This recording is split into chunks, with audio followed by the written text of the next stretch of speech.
Hi dears, welcome back. ഇന്നൊരു പർച്ചേസിങ്ങിനായിട്ട് ഇറങ്ങിയതാണ്. Mic ചെറിയൊരു ശമനം കിട്ടിയതുകൊണ്ട് തന്നെ ബൈക്ക് എടുത്താണ് കേട്ടോ യാത്ര. വലിയ മോനെ സ്കൂൾ പോയതുകൊണ്ട് ചെറിയ മോനേ ഉള്ളൂ, അപ്പോൾ അതുകൊണ്ട് തന്നെ ബൈക്കിലാവാൻ യാത്ര എന്ന് വിചാരിച്ചു. പെട്ടെന്നായിരുന്നു കേട്ടോ ഓർഡർ കൺഫേം ആയിട്ടുണ്ടായിരുന്നത്. 2-3 ഓർഡേഴ്സൊക്കെ അതിന് ശേഷമാണ് കേട്ടോ നമ്മൾ പർച്ചേസിങ്ങിന് ഇറങ്ങാറുള്ളത്. പക്ഷേ ഇത് പെട്ടെന്ന് അർജൻറ്റായിട്ടുള്ളൊരു ഓർഡർ കിട്ടിയതുകൊണ്ട് അങ്ങനെ ഇറങ്ങിയതാണ്. മോന് ബൈക്കുമ്മ പോകുന്നതാണ് കേട്ടോ ഒന്നും കൂടി ഇഷ്ടം. പക്ഷേ ഈ ഒരു മഴക്കാലത്ത് ആയതുകൊണ്ട് അധികവും കാറ് തന്നെയാണ് പോയിട്ടുണ്ടായിരുന്നത്. അങ്ങനെ ഞങ്ങൾ നേരെ പോയിട്ടുണ്ടായിരുന്നത് പരാഗ് ഫാഷനിലേക്കാണ് കേട്ടോ. മഞ്ചേരി പരാഗ് ഇറങ്ങിയതിന് ശേഷം നമ്മളിപ്പോൾ ഒരുവിധം ഒക്കെ ഇങ്ങോട്ട് തന്നെയാണ് ഇറങ്ങാറുള്ളത്. പക്ഷേ നമുക്ക് റേറ്റിൽ കുറച്ച് ഡിഫറൻസ് ഇവിടെ വന്നിട്ടുണ്ടായിരുന്നു.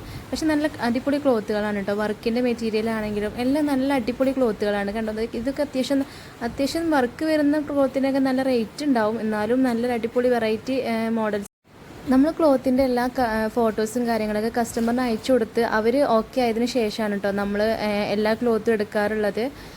അവിടെ തന്നെ കുറേ ലേസും കാര്യങ്ങളൊക്കെ ഉണ്ടായിരുന്നു കേട്ടോ. അവിടുന്ന് ഞങ്ങൾ നോക്കിയിട്ടൊന്നും സെറ്റായിട്ടുണ്ടായിരുന്നില്ല. പിന്നെ ഞങ്ങൾ ബട്ടൺ ഹൗസിൻ്റെ ഹോൾസെയിൽ ഷോപ്പിലേക്കാണ് കേട്ടോ പോയിട്ടുണ്ടായിരുന്നത്. അവിടെ ചെന്നൊരു ലോകം തന്നെയാണ് കേട്ടോ. അങ്ങനെ ആ പർച്ചേസിംഗ് ഒക്കെ കഴിഞ്ഞതിന് ശേഷം ഞങ്ങളൊരു ജ്യൂസ് കഴിക്കാൻ കയറിയിട്ട് അങ്ങാടിക്ക് ഇറങ്ങിയാൽ പിന്നെ എന്തെങ്കിലും ഒന്ന് കഴിക്കണമല്ലോ. ഡയറ്റ് ആയതുകൊണ്ട് തന്നെ തൽക്കാലം ഒരു ജ്യൂസിലും മോനൊരു ഐസ്ക്രീം കൊണ്ടും ഒതുക്കിയിട്ടുണ്ടായിരുന്നു. അപ്പോൾ ഇത് ഇന്നത്തെ പർച്ചേസിങ് വീഡിയോ ഇത്രയേ ഉള്ളൂ. അപ്പോൾ പുതുതായിട്ട് നമ്മുടെ ചാനൽ കാണുന്നവരുണ്ടെങ്കിൽ നമ്മുടെ ചാനൽ ഒന്ന് സബ്സ്ക്രൈബ് ചെയ്ത് കൂടെ കൂടാൻ മറക്കല്ലേ. Thank you for watching.